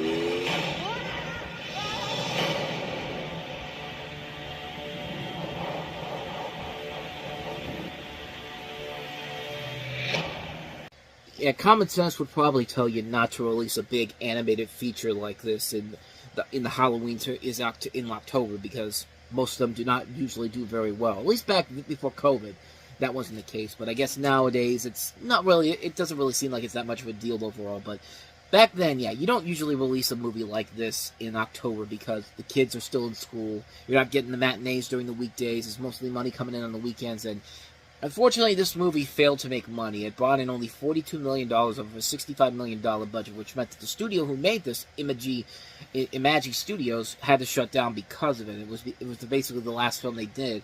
And I say sadly because this is a really good movie. This is, of course, based off of the popular manga series, the iconic character from Japan, where you have Dr. Tenma, played by Nicolas Cage, who creates Astro Boy, played by Freddie Highmore, a teenage robot implemented with the memories of his son after he's killed in an accident. The pair-faced Stone, played by Keith Donald Sutherland, the president of Metro City, who is running for re-election for their betrayal. You also have a cast that includes, Bill Nighy, Matt Lucas, Eugene Levy, Samuel L. Jackson, Charlize Theron, and Nathan Lane. And this is directed by David Bowers, who also did Flushed Away. And it is a really good movie. I mean, it is definitely a film that, unlike the TMNT movie that the studio made, it doesn't feel like a film that is supposed to be made for the fan base, but they tell you in the beginning, here's all these things that you need to know about the fan base in general. Just like, it doesn't do that here. It's a very simple, straightforward storyline. It's one that you can easily relate to, and it's very much basically the Japanese robotic equivalent of Pinocchio in a way. And it really is the best thing the studio ever did, which is a shame that they're out of business because, yeah, this is some really good stuff overall, and it's just, it's just looking like it's really hard to take something from another country and basically make it into its own thing. I mean, we saw that earlier in the year, especially with stuff from Japan. Like, we saw that earlier in the year with Dragon Ball Evolution, and it took a while for them to bring Pokemon to the States and make it successful in film form. Of course, it was successful with the anime, as with Digimon. Like, I guess that's still why Doraemon has never caught on here, which is a shame, because that character is such fun, and the fact that he's well-known all over the world, except for here in the States, where it's really hard for a studio to come around and make him a successful character. If Disney can't do it with Doraemon, then I don't know who else could, honestly. But yeah, Astro Boy is another one of those characters that people recognize the character here, but nobody really knows the character in general. I'm not really much of an Astro Boy person myself, but I mean, you can instantly relate to the story here and get attached to these characters so quickly, even if you've never seen anything else from the Astro Boy lore. I mean, it's a movie that works really well to stand up on its own, where you don't have to watch previous stuff beforehand and get a sense of what the story's about. You can get right into it and find yourself really enjoying the film that you have here. I mean, the overabundance of celebrity voice actors in here is a little bit much, but like I said, it never really takes away from the true enjoyment of the movie itself. It is still a ton of fun. It's definitely a movie that is well worth your time, and one you should definitely check out and find it if you can, because it is really worth it. I would have liked to see this go on to become a new franchise in general, but sadly, that's just not how the way the world works, unfortunately. But anyway, that's Astro Boy, so let's go ahead and move on to our next movie. Ladies and gentlemen, our first Twilight clone of many that we're going to get to over the next couple of years, Cirque du Freak, the Vampire's Assistant. One night only, the world's greatest freak show. What happens? I saw his painting in my vampire books. When an ordinary boy, you'll be my assistant. I'll do it. Make some extraordinary friends. Oh. Shedding. On October 23rd, prepare to get freaky. Stop biting people, or no one will want to be around you. The Vampire's Assistant. I'm a monkey girl. Is that your tail? Please stop staring. Rated PG-13. Okay, technically it's not really a Twilight clone, seeing as how this came out at the book that this is based off of came out in the beginning of the decade, but I mean, come on. Why else would they make this movie? Except for the fact that Twilight had just come out the year before. Hell, the brother of the director of this movie was directing New Moon. This is directed by the Whites, This is directed by Paul Weitz, and his brother Chris Weitz was working on New Moon at the time. Of course, these are the guys that did About a Boy, American Pie, those movies. Yeah, this is pretty much their attempt to try to cash in on the Twilight bandwagon. Even though, yeah, it's not a movie that's literally a Twilight knockoff, but they made it clearly to copy the success of Twilight, and needless to say, it didn't quite work. But let me tell you something, this is one of the better Twilight knockoffs that we're going to get to here, because a lot of them are fucking awful, man. But this one's not as bad. But you have a story where you have teenager Darren Shan, who's an excellent student and the pride of joy of his perfect middle-class family, but his best friend is the reckless Steve. When they receive a flyer from an advertisement for a freak show, they sneak to the theater to see the attractions.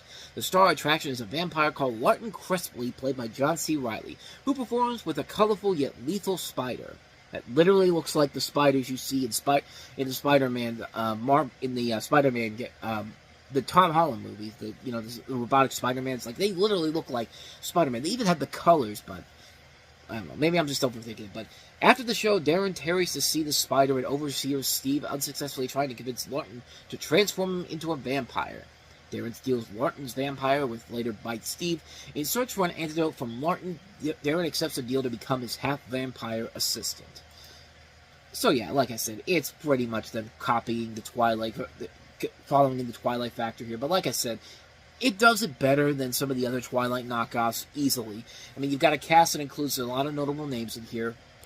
It really does have a really good cast involved in it. John C. Reilly, as I said, Josh Hutcherson, who of course will later star in another Twilight-esque franchise in a couple of years from now, much better than the Twilight movies, easily. Ray Stevenson, Salma Hayek, Patrick Fugit, Willem Dafoe, Ken Watanabe, Jane Krakowski, Christian Shaw, Orlando Jones, Frankie Faison, Colleen Camp. A lot of good people in this movie. And as I said, it is very much a Twilight kind of esque storyline. But as I said, it's very much one of the better Twilight knockoffs in particular. And there are even times in here where the movie does work overall. You get a lot of good performances in here. I like the monkey girl in this, Jessica Carlson, who didn't really do a whole lot since then, which is kind of unfortunate. I thought she had a lot of charm in here. She has a good chemistry with the leading actor in here. It's not a bad movie. It's just kind of a bland movie. Nothing really about it makes it anything spectacular or amazing, and it is what it is. It's a movie where you think there's going to be much more to it, and it just isn't. There isn't much to it overall. It just kind of feels like a studio trying to copy the success of something very popular that came out the year before, and unfortunately not doing enough to get it to be the success that it was. It was close though. It was like off by $800,000 of its budget, $40 million. It ended up being $39.2 million worldwide. So. Yeah, it didn't do quite the numbers they wanted. But like I said, enjoy this because the Twilight knockoffs we're going to get over the next couple of years are going to be much, much worse than this. So, yeah, so take that for what you will. But with that said, let's go ahead and move on to our next movie, which is Lars von Trier's latest film, and that is Antichrist. Girl, I'd spend hours just dreaming that someday I would go to strange, faraway places. On October 23rd. Amelia, how does it feel to be the first woman to fly the Atlantic? Two-time Academy Award winner for Best Actress Hilary Swank brings to life the legend of Amelia Earhart. I'm going to fly around the world. It can't be done. I can handle it. Discover the truth. They're all saying you just want money. I'm pursuing my passion. Behind the legend. If you miss this island, you're out of fuel. I understand the danger. No one has made it. I will. Yeah, spoiler alert, she didn't make it. And you're probably wondering, well, that doesn't look like Antichrist. This is actually being recorded after I recorded the ending of the show, and I completely realized that I forgot to talk about Amelia. So, yeah, that's my fault for not adding that in there. But this is Amelia. This is Mira Nair's biopic about Amelia Earhart, starring Hilary Swank, and a movie that is clearly trying to win her another Academy Award. I mean, the trailer literally said, from two-time Academy Award winner, starring two-time Academy Award winner for Best Actress, Hilary Swank. It's just like, you're really not even trying to hide the fact that you won an Oscar so badly, aren't you? But okay, a story about Amelia Earhart should be pretty interesting, right? I mean, it's a good concept. It's a film that could potentially be good overall, but yeah, it's not. Amelia Earhart is a Kansas girl discovering the thrill of aviation at age 23, and within 12 years has progressed to winning the Distinguished Flying Cross for being the first woman to pilot a plane solo across the Atlantic Ocean. At age 39, she sets out an attempt to circumnavigate the globe, an adventure that catapults her into aviation myth.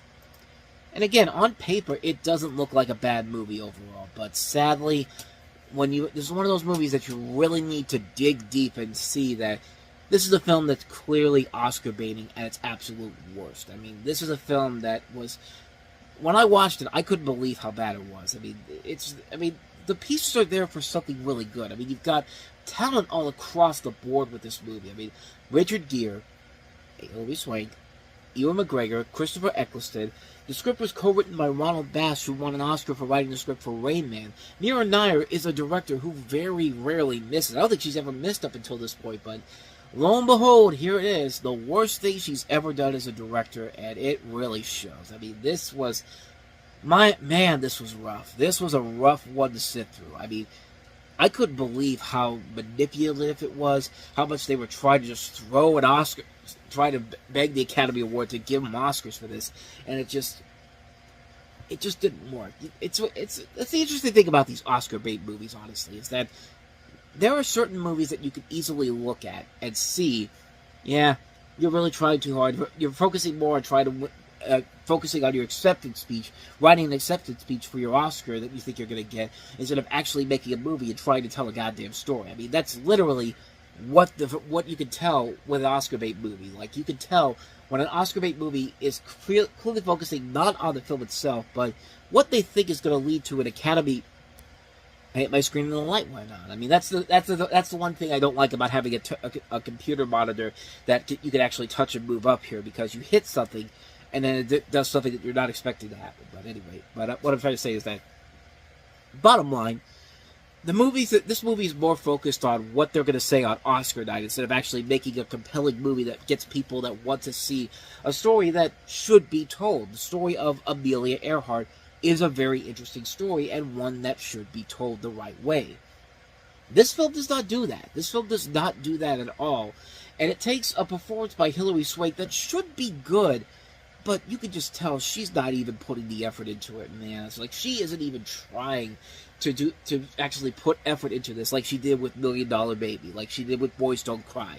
It's not in here with this movie at all, and it just really feels like everything in this movie is trying so hard to grab an Oscar that night in March, but it never did. It was trashed by critics. It was a huge flop at the box office, and yeah, it really is the perfect definition of a bad Oscar bait movie that everyone knew was a bad Oscar bait movie, and they didn't even bother to give it the attention that they think that the movie thought it deserved. So yeah, it's not a good movie, bad film, Amelia. So now let's go ahead and get to our next movie, Lars von Trier's Antichrist.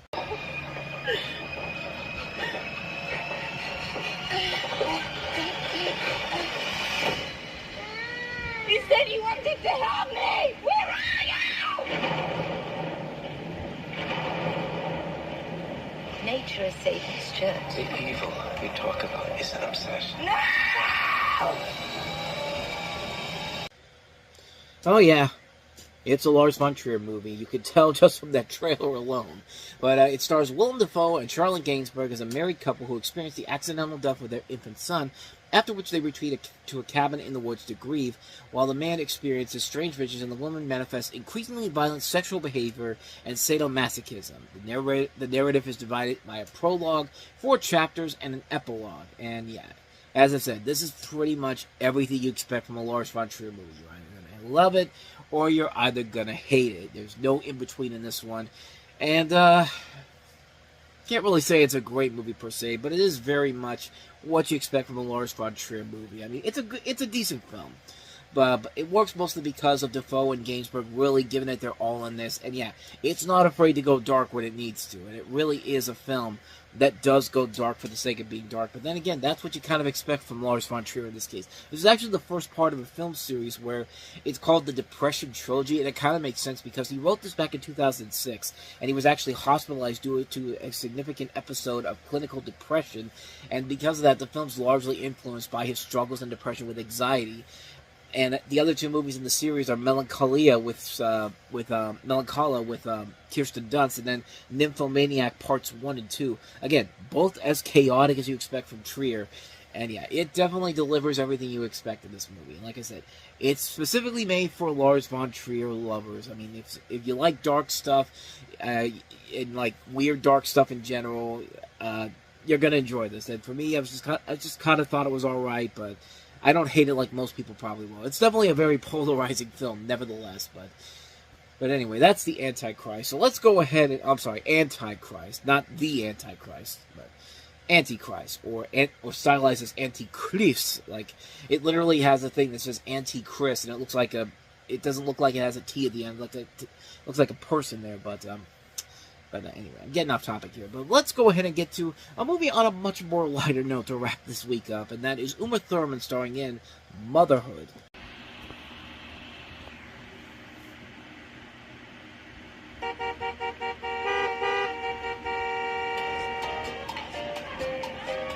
Hey, your son nearly crushed my kid. He's a whole lot bigger. Are you saying my son's overweight? It's glandular.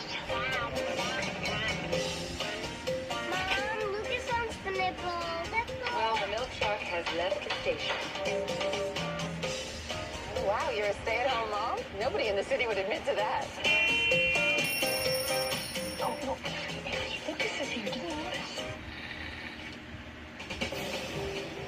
It's my birthday tomorrow. I'm gonna have a triple layer cake with purple frosting. You are brave.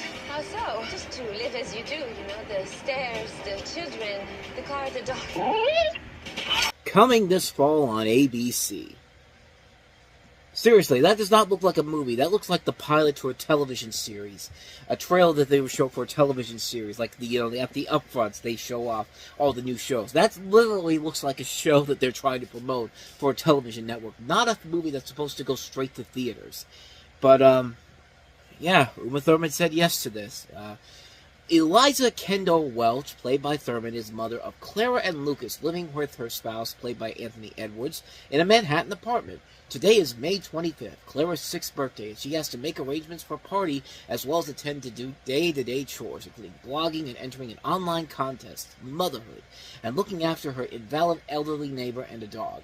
Things will slowly get out of hand after a car gets towed to a film shooting, the tire of her bike gets punctured, she alienates herself from her friend Sheila, played by Minnie Driver. Clara's name is misspelled on the cake, while Avery refuses to answer his cell phone. After being assisted to by a delivery man, played by Arjun Gupta, who finds her attractive, she concludes she's had enough and decides not to return home.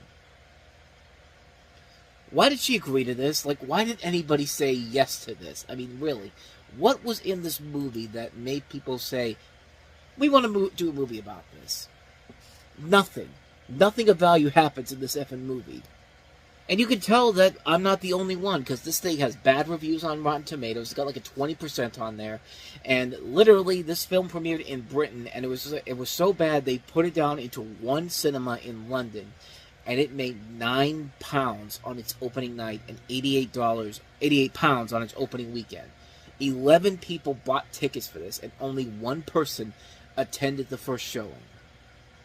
Wow. Just, I mean, I never thought we'd have something on the level of Zizek Road, but this might be even worse than Zizek's Road, honestly, because Uma Thurman is a much bigger name than Katherine Heigl is, but at least Zizek Road made $30 here in the States, but £88 in the U.S. on its opening weekend.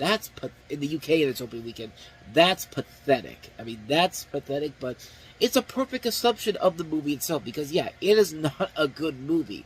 It's a boring film. Like, nothing happens in this movie that warrants a feature film based off of this. Absolutely nothing. I mean, there's just nothing there. It's not funny. It's not clever. Their story is not really that engaging at all. I mean, it's a dull movie, and these people deserve a lot better who are involved in this movie. I mean, this is ridiculously bad. I mean, I couldn't believe how lazy this movie is, how lackluster it is. I mean, it is a bad movie. I mean, yeah.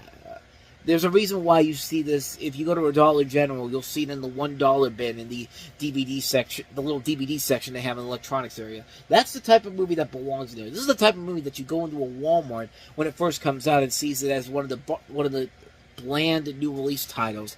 I mean, we can't put it with the new releases that everybody wants to see. We can't put it next to Captain America: Brave New World. No, we got to put it in the small area with this. This movie would fit right in with the numerous shark movies that Walmart has, the ones that nobody ever hears of, but they see the cover, it's just like, oh, I want to get that.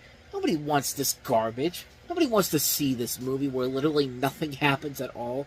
It's a bland, boring movie about a character that you don't give a shit about, and again, it just feels like a television pilot blown up for the big screen. Like, I mean, the people who made This Is Us and Parenthood probably could have made this a much more interesting movie or TV show, but not this. I got nothing else for you. This is not a good movie. Motherhood. What more do you have to say? This is the moment. This is it.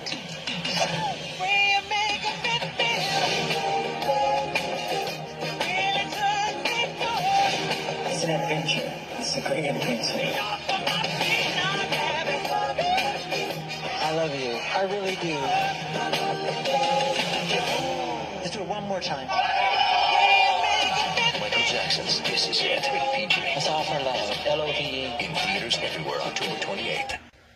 So as you get a sense from the trailer there, it's basically a mix of a concert film and a documentary, with segments of $60 million worth of footage is featured throughout the film, through 3 different practice sessions featuring Jackson's highly anticipated sold-out This Is It concerts in London. Now, of course, that didn't happen because he passed away in June of that year. The essential Jackson songs, Thriller, Bad, Black and White, The Way You Make Me Feel, Billie Jean, Wanna Be Starting Stuff in a Man in the Mirror, all featured in this movie, along with some others, including a new song This Is It, which I think is probably his best song he's done since You're Not Alone. And I'm a big Michael Jackson fan. I mean, this is a movie that I think that most people, when they saw it, you know, we get this, you know, how we always say, like, you know, there's all this lost footage that doesn't get put out there because the person died and all that. But here's Sony coming out and saying, okay, we'll put it out. I mean, why not put out something with the stuff from Michael Jackson? I mean, and this stuff that he has here was going to be something very impressive. And lo and behold, in the movie, yeah, it's a really impressive feat that they're able to do here. Now, granted, yeah, it could feel like they were just trying to cash in on, you know, Michael Jackson just because he passed away not too long after this. I mean, but then again, the Jackson estate has done more than that since then. I mean, there's been albums that have come out since that have been basically just them, you know, trying to get as much money as they can from the big Michael Jackson fans out there, which there still is out there, no matter what the guy did in his personal life. You cannot deny that this guy was such a damn good entertainer. I mean, there was a reason why he's considered he's literally the king of pop, because, man, this thing that he had planned was something really, really impressive, and it shows on screen. I mean, this is a really good movie, man. It was a really impressive feat overall. I mean, it just works. It's a really good movie. It's a film that just keeps you enthralled all across it, seeing the last moments of this great entertainer, and it gives you what you want to see. It never feels like they're doing this solely because we're just getting it out there for a quick cash grab. They wanted you to see this stuff and see this guy one last time, because you're never going to see him again in real life at this point. I mean, so yeah, why not go ahead and just do that? I mean, it's a movie that I think works really well on that front alone. It's a film that really is very well done. It delivers everything it promises, and you get to see some new talent in there too. Like, the great thing about this movie is that it's not just Michael Jackson that's being the focus of it. You see a lot of people in here that would eventually go on to have success in their own rights. For a lot of people, this was their first time seeing Orion, the Australian guitarist, singer, and songwriter who actually had a career after this movie came out. I mean, this is a film where everyone got to see her for the first time. Judith Hill is somebody that you'll recognize in the movie, who's later gone on to become a singer in her own right. Now, of course, she became more well-known for being part of the documentary 20 Feet from Stardom, which ended up winning the Oscar that year for Best Documentary. So there are a lot of notable things about this movie all across the board. Of course, this is directed by Kenny Ortega, who had a pretty good early part of the year, directing 17 again, which stars Zac Efron, which was another really good movie. But this is a film that it really delivers everything you can ask for and then some. It's a movie that delivers everything you want. It's a movie that gives you what you want to see from Michael Jackson without ever feeling like it's manipulative in any way, shape, or form. What this guy had planned seemed like it was going to be really, really awesome. And the fact that we got to see it because of this movie, you got to give it the proper credit it deserves. It's a really good movie. I can't recommend it enough. It's one of my favorite films from that year. Michael Jackson's This Is It. Terrific, terrific stuff. So with all that said, let's go ahead and move on to our next movie, and that is The Boondock Saints 2, All Saints Day. Something's happened. You kill a priest in a church and make it look like it was them. Bring them back with a vengeance. Only one problem with this little plan was that it worked. Social Flow River 43 continues social therapy. Pattern 50. Spiritus Sancti.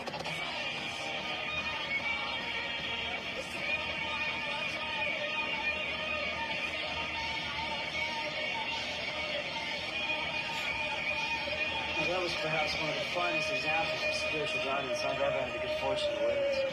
Catch The Boondock Saints 2, All Saints Day, in epic weekends. Saturday, 30th March at 10:30 p.m. on Z Studio HD. So thanks in large part to the cult status of the original Boondock Saints, the sequel comes 10 years after the original film, and it's set 8 years after the events of the first film, where you follow Irish fraternal twin brothers Connor and Murphy McManus, played once again by Sean Patrick Flannery and Norman Reedus, who live a quiet life in Ireland with their father Noah, played by Billy Connolly, formerly known as Il Duce. However, when an assassin frames the twins for the murder of a Catholic priest, they return to Boston and join forces with a Mexican underground fighter, played by Clifton Collins Jr., and an FBI special agent, played by Julie Benz, who's a former protege of Paul Smecker. Now, for the most part, the movie is pretty much your typical sequel. I mean, it's a movie where they basically have redone the same story all over again, except now it's years later, and not really much has changed compared to the last movie. It doesn't go down that level of, bad comedy sequels where they're just like the characters are dumbed down again. That doesn't go down that route in particular, but for the most part, yeah, it is pretty much the same movie as the first film, and because of that, it's not that great of a sequel overall, but it's not one of the worst sequels ever. I've seen far worse sequels that have been just, here we go again setups here, and I think there is a lot of cool stuff that they do here in this movie to give it kind of its own edge here, and it does enough to say, hey, it's worth it just on that front there. But other than that, though, it's just nothing more than a retread of the first movie, and I think if you really like the first movie a lot, you're definitely going to find, you'll be a little bit underwhelmed by this, but you'll still enjoy it. If you're coming into this relatively new, it's not going to work for you overall. So yeah, I would say just watch the first movie and be done with it, but it's fine for what it is. Boondock Saints 2, All Saints Day, not really a necessary sequel, but certainly is much better than some of the sequels that just don't have any reason to exist whatsoever. And there's tons of them, but this one I think is just fine for what it is, so take it for what you will. With that said, let's go ahead and move on to the last film we have here, the latest film from Jared Hess, director of Nacho Libre and Napoleon Dynamite. Here's his first R-rated film, Gentlemen Broncos. Dusty, I want you to meet Benjamin. I noticed you didn't have any friends, so I signed you up for the Guardian Angel program at church. Your mom's smoking hot. If I play my cards right, maybe someday I'll be your real guardian. Good morning, homeschoolers. You're really going to enjoy the best writers' camp in the state. I'd like to introduce you to one of the greatest science fiction authors of our time, Ronald Chevalier. I'm assuming you love to write fantasy fiction, except the character names in your stories are suffering. Need thou not be afraid? We can add Onius, Ainus, or Anus to just about anything, and it becomes magical. So when are you going to let me read one of your stories? I'd let my mom read a few, but they've just made her cry. Give me this. Bronco and Benai began their assault on the East Factory. Bronco. I am your soldier. I'll cut to the chase. Unless you can give us something worth taking to print, we're just gonna have to let you go. Bronco. Into battle. Broncanus. I think I said before, this is his first R-rated movie, and yeah, as you can tell, this is basically the equivalent of what happens when a spoiled brat of a kid grows up and realizes that he can do whatever he wants to and goes on a drinking binge and starts going around drinking alcohol and committing crimes and all that type of stuff. That's literally what's happening with this movie, because my God, what a drastic turn from Napoleon Dynamite and Nacho Libre to this. Be glad I stopped the trailer there, because that right there should have been this point where it's just like, okay, I gotta stop it right here. But it's about a teenage author played by Michael Angarano, whose fantasy story is plagiarized by an established author played by Jermaine Clement. And you also have Jennifer Coolidge and Sam Rockwell among the cast here. And yeah, this movie, oh boy, this film is a really, really bad movie. And it's bad because of stuff like the end of that trailer there, the gross out humor, like everything's got to have, instead of it being it's being Bronco, it's called Broncanus, because anus is funny, it's poop, it's where poop comes from. And if that was the only bit of potty humor in this movie, I probably would have let it slid, but no, it gets even worse from that. There's scenes in this movie where, there's a part in the movie where one character always wants to sell a popcorn ball, but his mother forces him to sell them as a set, so now he's carrying a pair of popcorn balls, like a popcorn nutsack. And yeah, that's one of the jokes they have. Mike White has a character in here who has a snake that has explosive diarrhea. There's a scene where the main character is throwing up in somebody's mouth while they're kissing a girl, and it's just like, who was this movie made for? I mean, if you want to get a sense of the stupid movie that a Minecraft movie would be, this is the film that really was the point where the shit was literally hitting the fan with Jared Hess. I mean, this was the movie that really was the beginning of the destruction of his career, because after this, he never recovered from that. And this is such a disastrous movie, man. There was not one single moment in here that was funny. There's not one moment in here that is clever. It's a lazy, poorly written movie that, like I said, literally feels like something where the kid snuck out of his parents' house and took the dad's credit card and went on a binge and went to drinking and crashing cars. Like, that's what this movie literally feels like. It's that bad of a movie. It's a terrible film, and like I said, it's where the downfall of Jared Hess begins, and it's only going to get worse from here. So, yeah. Not much more to say about this one, except, screw Gentlemen Broncos. Terrible, terrible movie.